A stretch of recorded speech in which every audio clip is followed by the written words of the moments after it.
Hello everyone, I hope that you are doing just fine. In this video I'm going to talk to you about the things that you should do and things that you should not do in order to learn English properly and correctly. So stay tuned and don't forget to smash the subscribe and like buttons down below. So let's start with the things that you should not do in order to learn English properly. First, don't think while you are speaking. Thinking while you are speaking makes the process of learning English a little bit slow. So instead of that, speak at any given chance. Speak as much as you can. Try to use what you have learned in English inside your classroom, with your English teacher, outside your classroom with your friends, or even with your family members. For example, let's say you wanted to greet your family members. Don't greet them in your mother tongue. How about greeting them saying, good day, good morning, good afternoon, good evening, or hi or hello.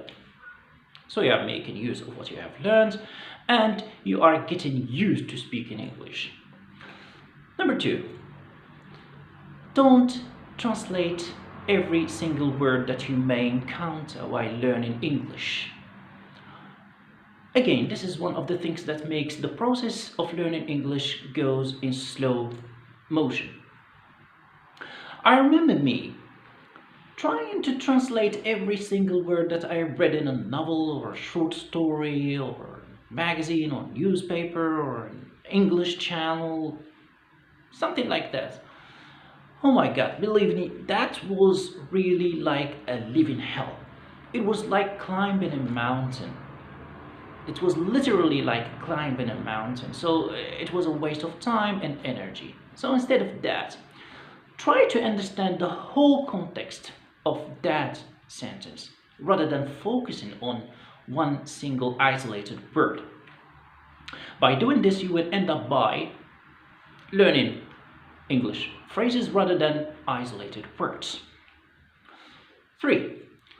Never knock yourself out with saying, I can't do it. I will not speak English. English is so difficult. Hey, how about saying, I can do it. I am learning English, and end up by saying, I am speaking English. Believe me, this will motivate you. This will help you progress without even noticing, because you believe in yourself, because you know that you can do it, because you know that you have the potential to do that. And by doing this, you will end up speaking English better and learning English faster. Number 4, don't be afraid of making mistakes. The whole life is based on making mistakes and learning from these mistakes. Same thing goes for English. Make mistakes.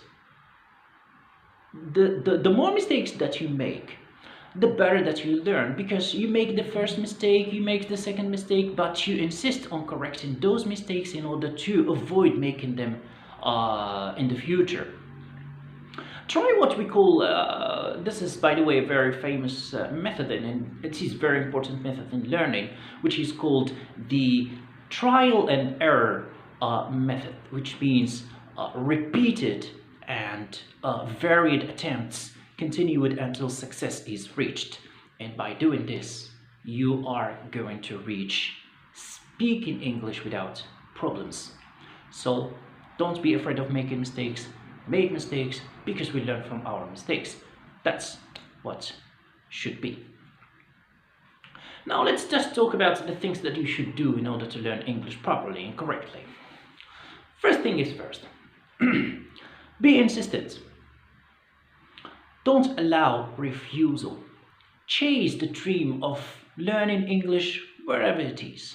No matter what it will cost you, just do it. Let's take, for example, Cristiano Ronaldo or Lionel Messi, the famous football players, or soccer players like Americans call it. Of course, everybody knows that they were born with that huge and fine talent of playing football. No one can deny it. But my question is, do you think that these two famous players could have been what they are now without being insistent, without being determined, and without having the motivation to do that? I don't think so. So same thing goes for you. You have to be consistent, insistent, and motivated to do that. And most of all, determined to do that. You may fail in the first time, you may fail in the second time, but never give up. Always try to do it better in the next time. Number 2, write down important phrases that may help you communicate better in your daily life. This is better than memorizing and remembering isolated words in specific categories. So let's say, for example, every day you write down 5 important phrases or 5 common phrases that we use every day.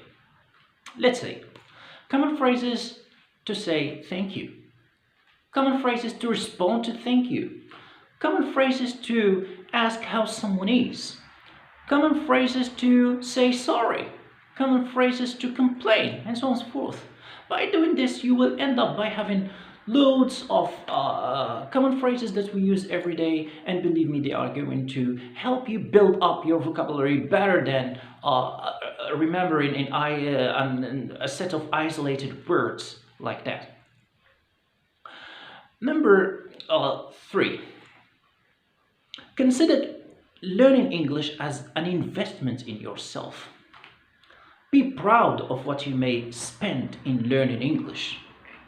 And what I mean here is, for example, you may think of the cost of learning English. It may cost you a lot, true. But believe me, you will end up by being very satisfied with what you may learn. Because you will discover new cultures, you will discover new ways of thinking, or why not? Maybe you end up by having a job thanks to what you have learned in English. Who knows?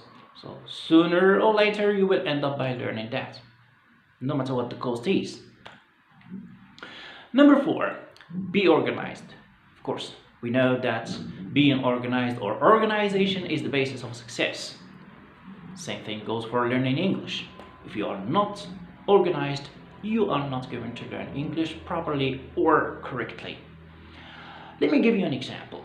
Let's say, for example, you want to decide that you are going to learn English 6 hours a day. Fine, that's very fine. So stick to that plan, stick to that schedule, and make it 6 hours a week. 2 hours fluency, 2 hours grammar, and then 2 hours listening, for example.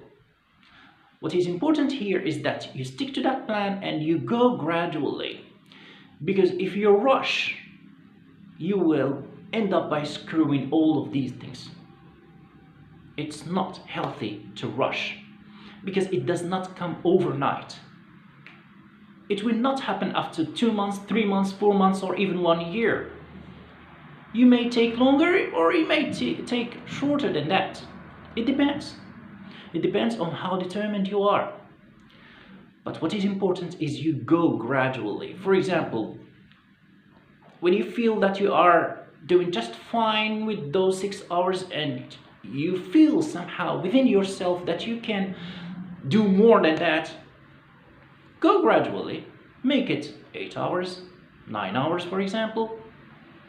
But, like I said, stick to the plan, stick to the schedule, and be organized. Number 5, which is the most important thing. Set the goals. Know why you are learning English. I mean, before you start learning English, why don't you ask yourself, why am I learning English? Do I want to have a job? Do I want to travel? Do I want to start a business based on English? Do I have to communicate with foreigners, for example? I don't know. It depends on what you want. It depends on what you need. So, this is one of the most important things. Before you start learning English, you have to put in front of your eyes where this whole process will end up and how it will end up. This is considered planning, and planning is very important in learning. So, know why you learn this language, and I am sure that this will create a certain kind of motivation and determination in order to learn English, maybe slowly but steadily. So it's going to be very, very, very beneficial for you if you know why you learn English. So this is all concerning this session, and I hope, guys, that this video was beneficial for you, and see you when I see you.